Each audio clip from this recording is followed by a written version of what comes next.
बच्चों, आज हम आपके बीच लेकर आए हैं मैथ का एक ऐसा मॉडल पेपर जिसमें सामान्यतः आपको सभी चैप्टर की सवालें होंगी और लगभग यही आपके पेपर में आने वाला है।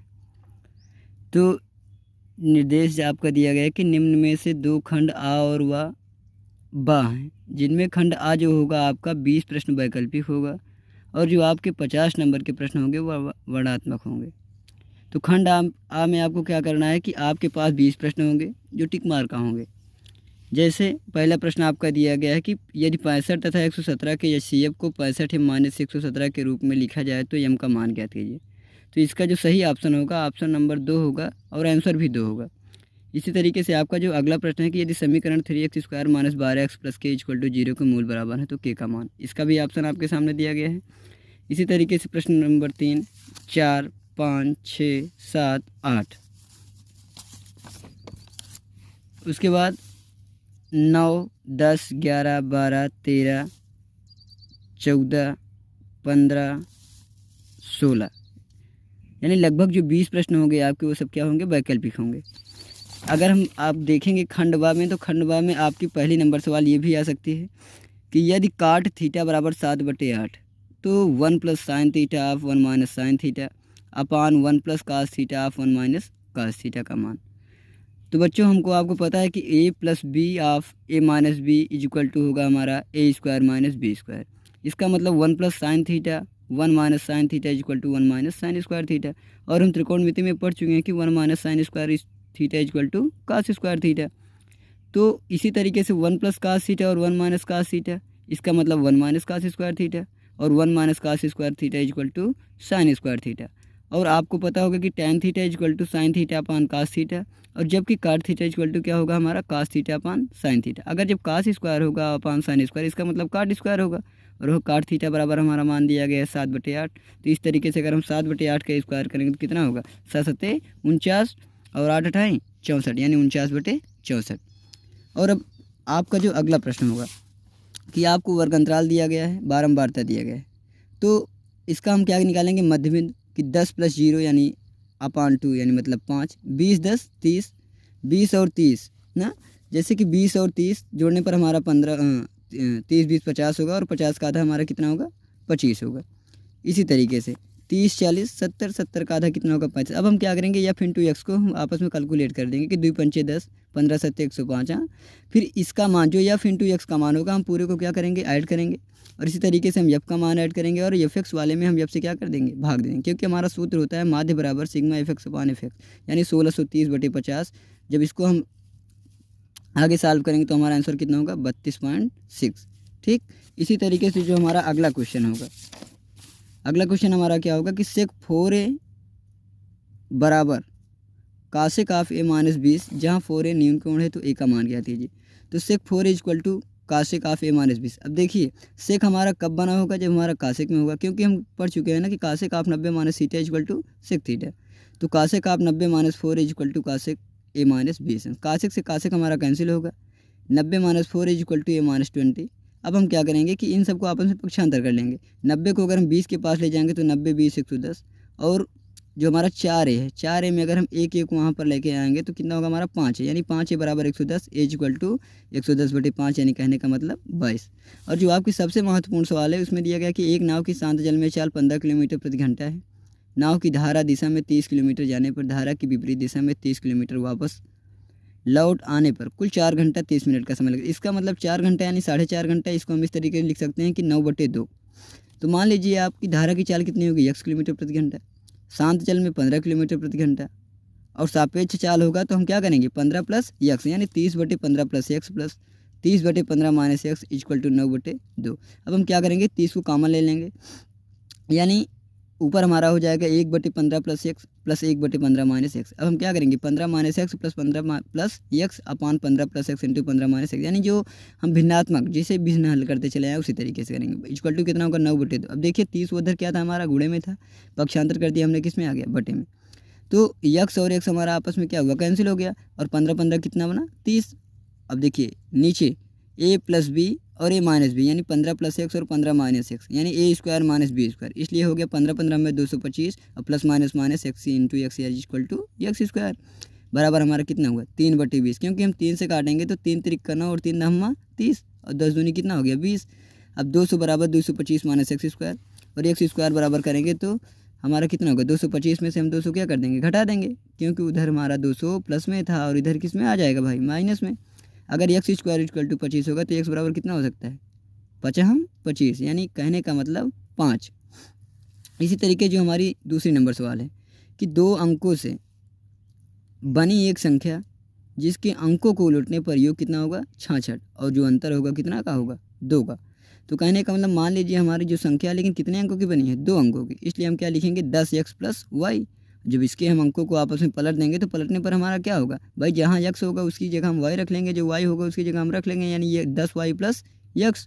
अब दोनों को हम आपस में जोड़ेंगे तो 10x और 1x हमारा 11x, 10y और 1y हमारा 11y इक्वल टू 66। अब देखिए बच्चों हमको पूरे पद में 11 कॉमन मिल रहा है, तो x प्लस वाई प्लस 11 छके 66, समीकरण नंबर हमारा फर्स्ट।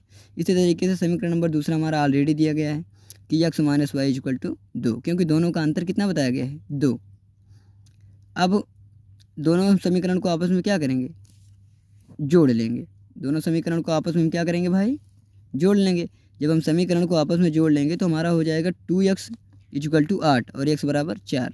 अब यही मान हम समीकरण फर्स्ट में उठा कर रख दें कि x plus y equal to 6, यानी x की वैल्यू हमारे पास है 4, तो 4 प्लस वाई इक्वल टू 6 और y इक्वल टू करेंगे कितना होगा 6 माइनस 4 यानी 2। इसी तरीके से जो हमारा अगला प्रश्न होगा वो हमारा दिया गया है कि एक गोलाकार कांच के बर्तन की एक बेलनाकार जिसकी लंबाई 8 सेंटीमीटर व व्यास कितना है 2 सेंटीमीटर, और जबकि व्यास 2 सेंटीमीटर, गोलाकार भाग का व्यास 8.5 सेंटीमीटर है। थामे भरे सकने वाले पानी की माप बताइए और बर्तन का आयतन जबकि कितना है 345 सेंटीमीटर। तो सबसे पहले हम जानें कि बेलन की त्रिज्या कितना दिया गया है 2, यानी 2/2 इक्वल टू कितना होगा हमारा 1, और ऊंचाई दिया गया है कि ऊंचाई कितनी सेंटीमीटर है भाई 8 सेंटीमीटर। तो हमको आपको पता है कि बेलन का आयतन बराबर क्या होगा हमारा पाई आर स्क्वायर एच। तो पाई का मान कितना होगा 3.14 गुणे आर स्क्वायर, यानी आर इक्वल टू 1 गुणे 1, और एच का मान कितना दिया गया है 8। अगर हम सबको आपस में कैलकुलेट करते हैं तो हमारा मान कितना होगा 25.12। अब इसी तरीके से हम गोले की त्रिज्या देखेंगे, गोले की त्रिज्या कितने दी गई 8.5। जो गोले का आयतन का सूत्र होगा 4/3 पाई आर क्यूब होगा, तो 4/3 इंटू 3.14 जो हमारा पाई का मान होगा। 8.5 का हम स्क्वायर करेंगे क्योंकि 3 बार लिखेंगे क्योंकि हमारा क्या लिखा है आर क्यूब। अब अगर इन सब को हम कैलकुलेट करेंगे तो कितना हो जाएगा 321.40। इसी तरीके से जब कुल आयतन की बात करें इसका मतलब हम बेलन का भी आयतन लेंगे और गोले का भी आयतन लेंगे, और दोनों मान अगर हम जोड़ेंगे तो हमारा आंसर कितना होगा 346.51। इसी तरीके से जो सवाल नंबर आपकी अगली होगी कि एक शंक्वाकार बर्तन है जिसका आंतरिक व्यास 10 सेंटीमीटर और ऊंचाई कितनी दी गई है 24 सेंटीमीटर और पानी से भरा है। पानी की एक बेलनाकार बर्तन जिसका आंतरिक व्यास 20 सेंटीमीटर है जिसे डाला गया है, तो पात्र में डाले गए पानी की ऊंचाई ज्ञात कीजिए। तो सिंपल सी बात है कि जो बर्तन का व्यास है कितना दिया गया है बच्चों 10 सेंटीमीटर। तो हमको आपको पता है कि जो व्यास होता है वो त्रिज्या का क्या होता है, त्रिज्या का 2 गुना होता है। यानी अगर जो व्यास हमारा 10 सेंटीमीटर होगा त्रिज्या कितनी होगी 5 सेंटीमीटर, और ऊंचाई ऑलरेडी आपको पता है कितना है 24 सेंटीमीटर। झट से हम सूत्र लगा देंगे शंकु का आयतन बराबर 1/3 पाई आर स्क्वायर एच। अब 1/3 पाई की जो वैल्यू होगी उसको हम कितना रखेंगे 22/7, या फिर पाई ही रहने दें। आर स्क्वायर का मतलब 5 गुणे 5 इंटू एच यानी इंटू 24। अब इन सब को अगर हम आपस में कैलकुलेट करते हैं तो हमारा मान आएगा 200 पाई, क्योंकि पाई को हम पीछे पाई के आकार में छोड़ देंगे। और जब अगर हम देखते हैं कि बेलनाकार बर्तन का जो व्यास है कितना है 20 सेंटीमीटर, अगर जब व्यास 20 सेंटीमीटर होगा तो त्रिज्या बच्चों कितनी होगी 10 सेंटीमीटर। अब हम सूत्र लगा देंगे कि भाई बेलन का आयतन बराबर पाई आर स्क्वायर एच। तो पाई आर की वैल्यू कितनी हुई 10, तो 10 गुणे 10 इंटू एच ना। तो शंकु का आयतन बराबर बेलन का आयतन। इस तरीके से पाई से पाई हमारा कैंसिल हुआ, 10 धाम 100, इधर हमारा है 200, तो 100 91 100 100 2 नहीं 200। इन कहने का मतलब एच बराबर कितना होगा 2 सेंटीमीटर। इसी तरीके से जो हमारा अगला प्रश्न दिया गया है कि दो संख्याओं के वर्गों का अंतर हमारा 180 है और जो छोटी संख्या है बड़ी संख्या की कितनी है 8 गुनी है, तो संख्या ज्ञात कीजिए। तो हमने मान लिया कि माना बड़ी संख्या हमारी क्या रही होगी x रही होगी, और जो छोटी संख्या रही होगी कितनी रही होगी 8x, क्योंकि भाई कह रहा है ना कि बड़ी संख्या की 8 गुनी है, इसका मतलब छोटी संख्या इक्वल टू 8x। तो कह रहा है कि उनके वर्गों का जो अंतर है यानी x² माइनस 8x किसके बराबर है 180 के बराबर है, तो इक्वल टू 180। अब 180 उधर हमारा प्लस में, इसको हम इधर करेंगे किस में होगा, माइनस में होगा, यानी x square minus 8x minus 180। अभी हमारा सिंपल सा क्या है, गुणनखंड है। इसको हम लगाएंगे तो एक ब्रैकेट में हमारा x प्लस 10 होगा, या दूसरे ब्रैकेट में x माइनस 18। और हमें समान निगेटिव वाला लिया जाता है ना, पॉजिटिव वाला नहीं लिया जाता। कहने का मतलब अगर जो निगेटिव होगा वही लास्ट में क्या बनेगा, पॉजिटिव बनेगा। सवाल नंबर जो अगली हमारी दी गई कि एक वर्ग अंतराल दिया गया है कि 1 से 3, 3 से 5 ना, और 5 से 7, 7 से 9, 9 से 11, यानी जो इसके बीच की ऊंचाई है 2 है। और बारंबारता दिया गया कि 7, 8, 2, 2, 1। तो देखिए जो सर्वाधिक बारंबारता है, बारंबारता किसकी है, 8 की है। 8 किस वर्ग अंतराल में है, 3 से लेकर 5 में। तो L1 का मान हमारा 3 हुआ ना, और जो F1 का मान हुआ वो क्या होगा, 8 होगा। जो F0 होगा वो क्या होगा कि F1 के जस्ट ऊपर वाला मान हमारा क्या होता है, F0 होता है, इसका मतलब 7 होगा।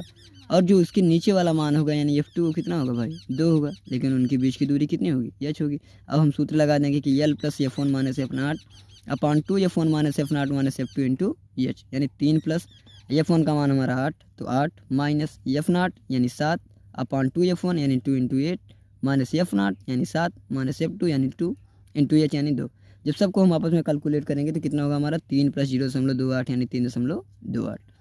अगली जो सवाल होगी आपके कि समीकरण x square minus 7x plus 12 बराबर 0 के मूलों की व्युत्क्रम का योगफल। तो हमको आपको पता है कि alpha plus beta equal to कितना होगा, माइनस बी अपान है, यानी माइनस फिर माइनस 7, यानी माइनस माइनस कितना होगा हमारा प्लस, और 1 से भाग देने पर कोई फर्क नहीं पड़ता यानी 7। और अल्फा इंटू बीटा बराबर क्या होगा, सी अपान है, यानी सी का मान कितना होगा 12, ए का मान कितना होगा 1, और 1 से भाग देने पर कोई फर्क नहीं पड़ता यानी 12 ही होगा। अब हम इसमें कह रहा है कि मूलों की व्युत्क्रम का योगफल यानी 1 upon alpha plus 1 upon beta equal to. अब हम क्या करेंगे, इसको हम सरल करेंगे ना कि अल्फा ही का नाम अल्फा प्लस बीटा ही का नाम beta upon alpha into beta. अब हमको ऑलरेडी पता है कि alpha plus beta equal to हम इधर निकाल चुके हैं ना कि alpha plus beta equal to कितना, माइनस प्लस 7, तो प्लस 7 बटे alpha into beta equal to 12, यानी 7 बटे 12। इसी तरीके से जो हमारा अगला प्रश्न होगा कि मीनार के आधार से सरल रेखा 4 मीटर व 9 मीटर की दूरी पर स्थित है ना, और मीनार के शिखर के उन्नयन कोण पूरा कोण है, तो मीनार की ऊंचाई 6 मीटर है। अब देखिए बच्चों tan थीटा बराबर हमारा क्या होगा, लंब बटे आधार होगा। और अगला कोण दिया है कि 90 माइनस थीटा, यानी tan of 90 minus theta equal to cot theta. अब हम दोनों को क्या करेंगे, आपस में हल करेंगे कि h इंटू 3 गुणे h अपान h इंटू 9 इंटू h अपान कितना 4। देखिए बच्चों क्योंकि जो हमारा लंब है, लंब का मान कितना है h, और आधार जो दिया है एक का कितना दिया है 4 मीटर और दूसरे के कितना दिया है 9 मीटर, तो h अपान 9 गुणे h अपान 4 बराबर tan theta into cot theta. अब h इंटू h यानी h स्क्वायर अपान 9 चौ 36 बराबर tan theta into cot theta बराबर हम पढ़ चुके हैं कि क्या होगा हमारा 1 upon tan theta. tan theta से tan थीटा हमारा कैंसिल, यानी h स्क्वायर इक्वल टू 36 और h बराबर करेंगे तो कितना होगा प्लस माइनस 6 मीटर। और मीनार की ऊंचाई हमको आपको कितने सिद्ध करनी थी, 6 मीटर। ठीक, इसी तरीके से आंधी आने से एक पेड़ टूट जाता है, टूटा हुआ भाग इस तरीके से मुड़ जाता है कि वह ज़मीन को छूने लगता है, जो 30 अंश का कोण बनाता है। पेड़ के 5 बिंदु की दूरी जहाँ शीर्ष को छूता है 8 मीटर हो तो पेड़ की ऊंचाई। अब देखिए बच्चों पहले हम क्या करेंगे, tan थीटा बराबर हमारा क्या होगा लंब बटे आधार। मान लीजिए हमारा एक कोई पेड़ है ना प्लेन, तो हम उस कितने अंश पर टूट के झुका है भाई 30 अंश पर, तो tan थीटा इक्वल टू क्या होगा लंब बटे आधार, यानी लंब हमारा BC होगा, आधार हमारा क्या होगा AB। तो tan थीटा केवल हम कितना रखेंगे 30 अंश, तो 30 अंश का मान कितना होगा 1 अपान √3 यानी BC अपान आधार यानी 8, यानी BC इक्वल टू कितना होगा 8 बटे √3। समीकरण हमारा फर्स्ट हुआ। दूसरा देखिए अब जो टूट के गिरा है अर्थात झुका है ना, इसका मतलब क्या होगा सेक थीटा बराबर क्या होता है हमारा कर्ण बटे आधार ना। तो कर्ण का मान कितना है, अभी हम जस्ट निकाल चुके हैं ना कि BC कर्ण हमारा क्या है AC है। तो देखिए कर्ण यानी AC बटे आधार यानी 8, सेक थीटा यानी सेक 30 अंश का मान कितना होगा 2 बटे √3। इसको हम आपस में गुणा करेंगे कितना हो जाएगा कि AC बराबर 16 बटे √3 ना, समीकरण नंबर सेकंड।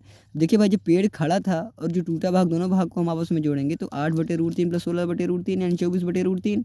हर काम ने परमेयीकरण कर दिया भाई, √3 अपान √3 से √3 हमारा कैंसिल, कितना बचा हमारा 24 बटे √3 यानी 3 8 24, कहने का मतलब 8 √3। इसी तरीके से जो हमारी अगली सवाल होगी कि कह रहा है कि ऊंचाई जो है 140 से कम, 145 से कम, 150 से कम। कहने का अगर हम उसने कहा कि 140 से कम तो हम जस्ट कर देंगे 135 से 140। इसी तरीके से 145 से कम यानी इसको 140 से 145 जो लड़कियों की संख्या दिया हो इस तरीके से दिया है ना। अब इसका देखिए जो हमारा दिया गया है हमारी संचयी बारंबारता है, इसको हम बारंबारता निकालेंगे। तो देखिए हम 4 था 4 लिखे, 11 में से 4 घटाए कितना बचा 7, फिर 29 में से 11 घटाए कितना बचा 18, यानी नीचे वाली संख्या में से हम ऊपर वाली संख्या का मान घटाते चलेंगे, पूरे मान को हम कैलकुलेट कर लेंगे। कितना मान हमारा आया 51।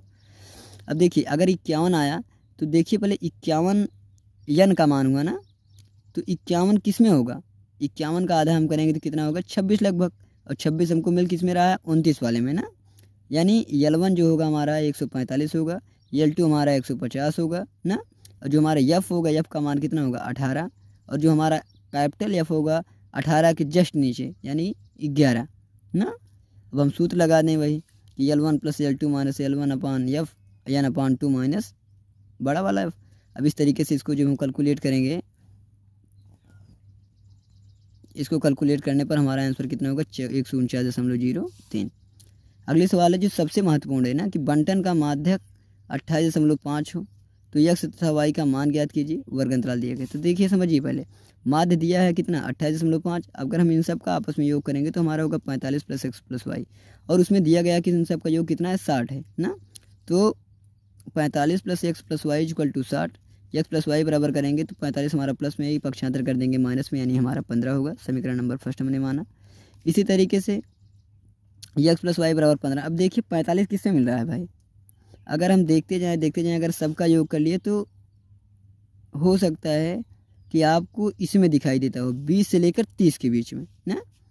तो 28.5 बराबर L1 यानी 20 प्लस ऊपर L2 यानी 30 माइनस